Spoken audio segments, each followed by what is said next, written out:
Welcome to the Intentional Queen podcast journey to restoration with Jineen. Hey, boo, hey.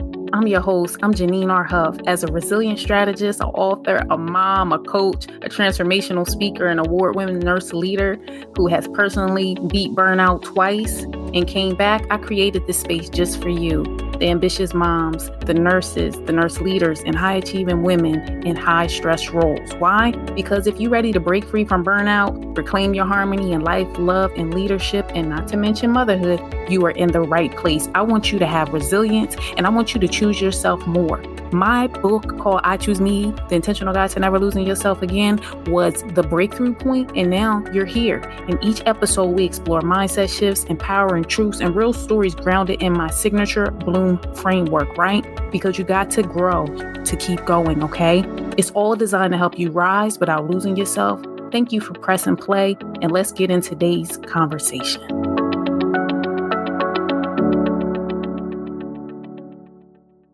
Hey, boo, hey, welcome back. Today, we're going to be talking about high functioning burnout. In this episode, I'm going to call it Burnout is Predictable. It's the Find Not Fine edition because, like I said, recently I have been writing articles, and of course, I Choose Me. It turned 2 years, and so this is something that's really resonating with you guys. So I wanted to really make this edition the Find Not Fine edition. So we're going to be diving into that. This is not going to be about woe is me. It's going to be talking about how burnout is not drastic, like it's not a dramatic type collapse. It's something that's quietly going on in the background. And the next thing you know, you say you fine, but you're really not fine. And my clients and my fellow nurses, y'all been showing me this is something that is going on. I recently put a few posts up and y'all have slid in my DMs talking about this is something that a lot of women and nurses are going through. So my goal here is to interrupt this pattern and show you that it's not random and that how can we change the narrative on this and how can we say we fine but really be fine, like it's all good. Like that's the goal of today. So I'm going to bang it out with 3 points. I hope y'all have been checking with me. We are in March, so we've done a lot. We've talked about counting it all joy. We've had a couple guests slide through. We've been doing this our year of execution. So there's so much that's been going on. So the first thing I want to talk about is what it starts with. In my opinion, it starts with silence. High functioning burnout starts with silence because the strong ones normally say they fine, but then they're carrying it quietly, right?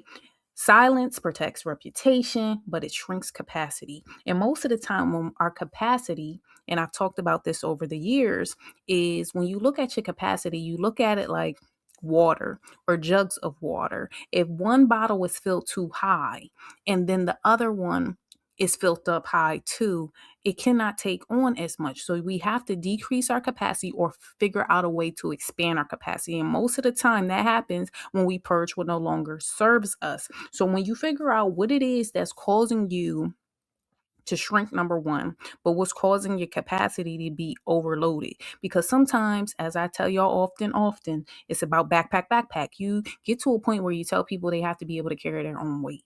And that is hard sometimes when we talk about that giver and that taker mentality, right? So most of the time givers struggle to receive and takers take, but they struggle to give. And so it should be an ebb and flow. It should be a relationship that is back and forth where you each are giving and you each are taking. And so when you realize your capacity, if you do that exchange, it allows you to have more capacity to do the things that you want to do. And one thing here, and especially when you're working with me, we talk about the wheel of life. And there's so many aspects of us, and we function sometimes as fragmented pieces of ourselves. And when you give yourself the permission to pause, you put some balls down and this was really, really good. I was watching something on social media, and I don't know what scientist or what researcher came up with this, but they call it the 4 burner theory. And they talk about looking at your life in 4 pillars. Like I talk about the 8 for the wheel of life, but they're calling this the 4 burners because most stoves have 4 burners. And one is like home, one is work, one is family, and I forget what the other one is, but they said you really rarely will have 3. Like you can't have all the burners up flowing at one time strong. Okay. You can have three, but really, if you want to have the best, it's two, which means you must sacrifice one to for the other, right? And so that's kind of the same mindset I was thinking when I read it and when I saw it. I said, you know what, they're talking about like the will of life and the permission to pause, which is you have to put some balls down. So in essence, you got to turn down some burners if you want to function, and everything comes with a sacrifice. So people ask me a lot about, well, Janine, how could you pause? Why sacrifice on a different burner, right? If we're going to use the burner theory, I sacrifice in a different burner to make my family burner and my health burner be very high. So when you make decisions, just remember there's always a trade off, right? It's two edges to the sword, there's two sides to the coin. So at that point, you have to decide what is important to you. What balls do you need to carry down, and what balls do you need to put down? Okay. And I'm at a stage of life because I tell you, it's nothing like when you turn 40, like, you just be like, I don't care. So at this point, I'm just not like, I'm not for carrying other people's weight. I'm just not. It's a no for me. And I, don't, I live by that backpack. You can stay at the campsite, or you're going to have to carry your own backpack up the hill. Like, that's where we're at. And at this point, I don't even want it on my back. I want to carry the weight in the wagon, right? The red flyer, back in the day, the wagons. And I had one for my child. Listen, we used to tailgate with that. I'm telling you, I don't even want to carry it on my back no more, because I'm laughing, because this is that fine not fine. So when I really say I'm fine now, most of the time it is a truthful statement, but it's hard to get there because we want to stay composed, right? So it starts with the silence and not feeling comfortable to do so. So this is why I choose me, and we did the work, right? We talk about the three sections of the book, and the goal is for me to help you fill in the gaps, but it must start with your belief, right? When we talk about the Bloom framework, belief is first. And the book itself is talking about self leadership. And when you learn self leadership, and you learn about the fruits of the spirit, and you learn about what fuels you, what balls you're going to be carrying right now, or which burners you're going to be working with, that allows you to have alignment, to take action, to execute, right? And you don't have to be like nobody else but yourself, because when you don't believe your needs matter, you go silent. That's most of the time how you get into self neglect, because people think that because they say it's so cliche, like, oh, how could you neglect yourself? You don't really be trying to neglect yourself. You be trying to tend to everything else. And somewhere in there, you done found out that, well, where did I go? Because you're trying to recalibrate. And that's hard, because on the outside, you're trying to posture strength, but on the inside, you're trying to recalibrate and figure out what's new and what should you carry and what's the next step. And you just have to align yourself with people who respect that.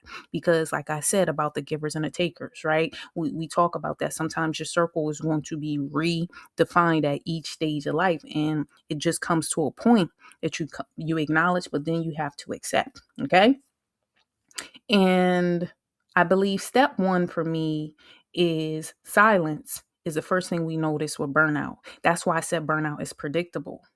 So remember, silence feels responsible, but it actually is erosion. And what I mean by erosion is it's breaking you down. Okay. You self-neglecting out here. You're not even looking good. Okay. So let's jump into the second thing. Overfunctioning becomes identity. Well, that's you wearing that cape out here, Superwoman cape. Dun, dun, dun, dun. You coming in to save people. You coming in to do all the things, and half the time these people ain't even ask you. So to that person who know, go and take that cape off because they didn't even ask you. And I don't be over explaining. I don't be trying to come save the day. I drink my water and I mind my business, and that's what I like to do. It served me well, and my health has been served well by changing that whole thought process. Because if you always showing up to super save, when will they ever learn how to save themselves? Okay, that's the question. I was running a nursing unit at the age of 17. You know what I mean? Like, performance to me was early, valedictorian, doing all the things, okay? Because I wanted all the receipts, I wanted all the initials behind my name.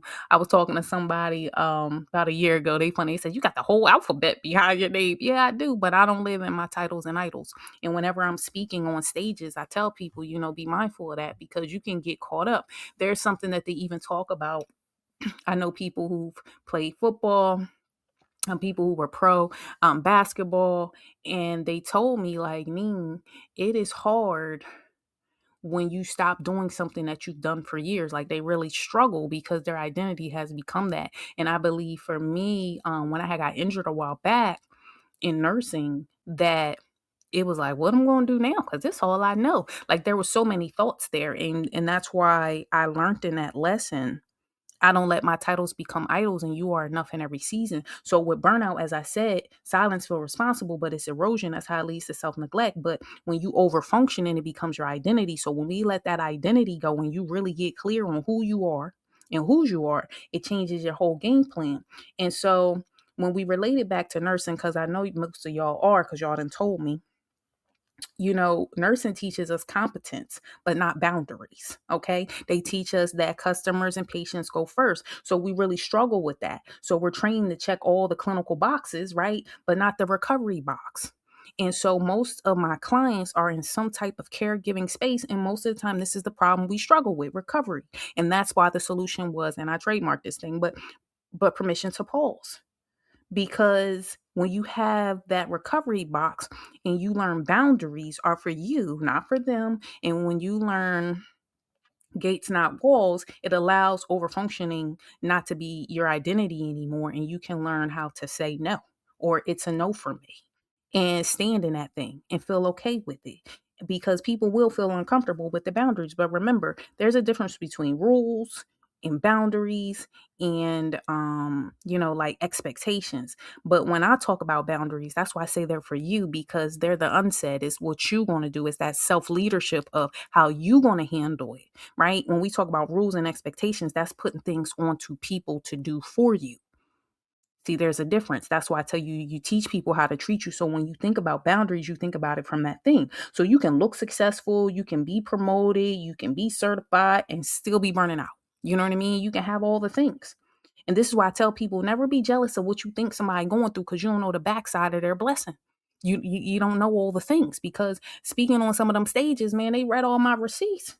And then when I start talking, they was like, oh, you don't look like what you've been through. No, that's what I'm trying to tell you about high function and burnout, or fine, not fine. Most of the time, if you talk to them ladies and you dive deep, when I dive deep with my clients, they don't be looking like all they've been through. I was talking to a recent client, and I mean, like I told you on that last episode, she was sucking that tear back, but I was like, yo, I just want to give you a hug through, through the Zoom, because I mean, it was heavy, it was weighty.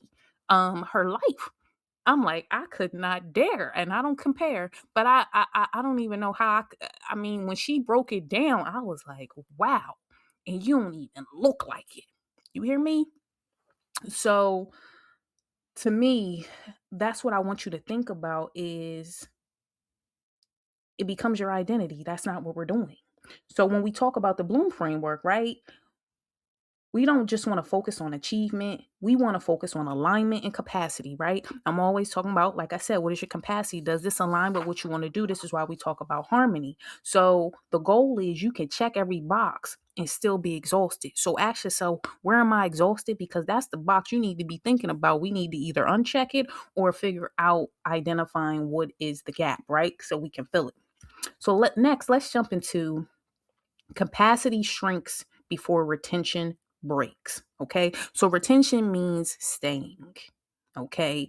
And that means you staying in workplaces, you staying in relationships, like retention. Okay. So you don't stay when your capacity shrinks. And so when we figure out how to expand our territory, how to expand our capacity, sometimes you have to purge so you can gain on more capacity. Or maybe you need to be asking for help, and stop saying you fine. The strong friends, we struggle with that because people lean on us. So, sometimes you have to um make that time for you. Put that do not disturb on. Fall back, drink your water, uh, take a nap. It sounds so like childish because you tell your kids, I need you to take a nap. Like, take a nap, self-love dates, whatever you need for you. Like, that needs to be scheduled in so we can build the capacity, because when you good, they're good. Okay. And so the metrics look fine. The schedule is full. The team is smiling, but the energy is gone. And so what I mean when we at work, the metrics look good, or even in your household, you showing up, you checking all the boxes, right? Your schedule is full, you're going everywhere. You're because people be laughing at my Google Calendar, it be color coordinated, but your schedule is full, right? Everybody's happy. And where are you at? Your energy is gone, it's depleted, right? And one thing about us, especially as women, we struggle with decision fatigue because we're making decisions all the time. And so anything to help yourself to get out of that rut or to make decisions for you. I even teach my clients about how we can lean into AI to help to offset or things we can schedule. Because one thing my clients will tell you is we're going to work that schedule. Okay. And they tell you, I'm going to work that schedule, and we're going to have people help us to work that schedule so you can have less decision fatigue. Okay. Because the goal is high performers don't explode. They quietly disengage and they start emotionally exiting first, right? This is where I talk about that silence, right? Things is getting ready to break, it's getting ready to get unsexy in that aspect of now they're tired. And when you hit like the brick wall, things shut down, your health shut down.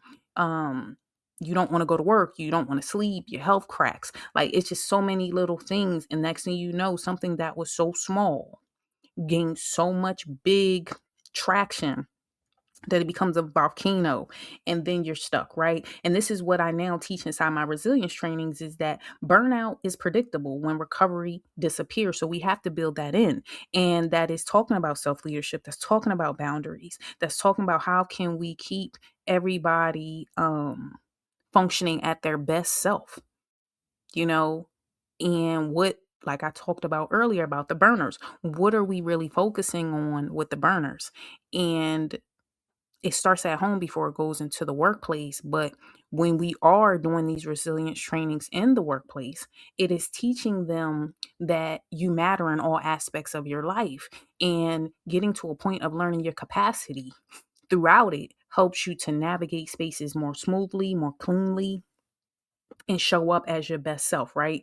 And so you never lose yourself again. So what I really want you to think about is you got to audit where you're over functioning and where you're under recovering. I'm going to say that again. You need to audit where you are over functioning and where you're under recovering. So are you taking that permission to pause? Where are you not? Where are you over functioning, where you might need to go ahead and put some boundaries in place? Because the goal is you want your capacity to increase. Okay.